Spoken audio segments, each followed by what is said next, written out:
బూతులు భాషలో భాగం అనే నినాదం ఎక్కడి నుంచి వచ్చింది అసలు?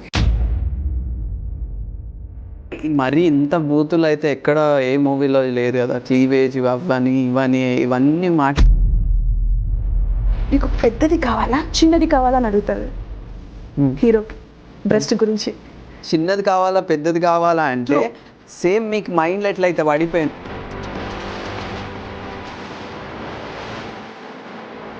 మరి ఒక స్టార్ హీరో సినిమా రిలీజ్ అయితే ఫ్యామిలీతో వెళ్తారు, వాళ్ళకి అమ్మ నాన్నలకి తెలియదా అందులో కిస్ ఉంటుంది. ఇప్పుడు ఎగ్జాంపుల్గా మీరు అర్జున్ రెడ్డి సీన్ చేసి ఎందుకు బ్లేమ్ చేస్తారు? బోల్డ్ ఉంది, గలీజ్ ఉంది, వర్స్ట్ ఉంది అనుకుంటే అంత బ్లాక్ బస్టర్ ఎందుకు అయిందండి?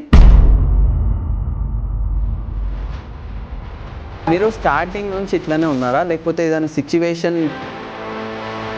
2017 అరుణారెడ్డి రిలీజ్ అయినప్పుడు మై మామ్ క్రైడ్, షౌటెడ్, అరిచింది, ఏడ్చారు. ఎందుకు చేశారు? నేను చేసినందుకు ఏడవలేదు, నైబర్స్ తిట్టున్నందుకు ఏడ్చింది. అంటే మీకు చేసినందుకే నేబర్స్ తిట్టింది కదా.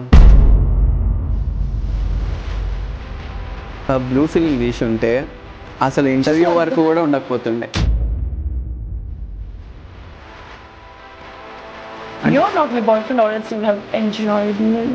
You'll have enjoyed me all the night. అంటే క్యారెక్టర్ లేకపోతే ఎన్ని చూసుకోవడం కూడా ఏం లాభం అనుకుంటారు. ఇప్పుడు కొంతమంది లవ్ ఇష్టమా, సెక్స్ ఇష్టమా?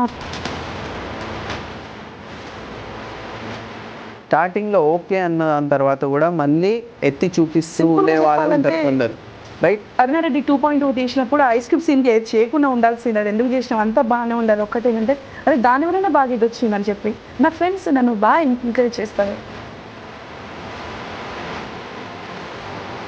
నేను ఎక్కడన్నా కానీ నేను బ్రెస్ట్ గురించి కానీ లేకపోతే దీని గురించి కానీ ఎప్పుడైనా నేను because you don't have that dare courage to say it. Dare కాదు,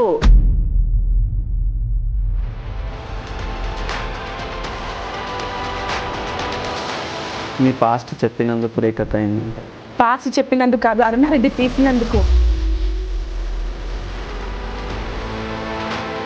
అంటే మీరు ఇప్పుడు హ్యాండిల్ చేసే సిచ్యువేషన్లో ఉన్నారని అనుకుంటున్నారా? అది తప్పు కదా.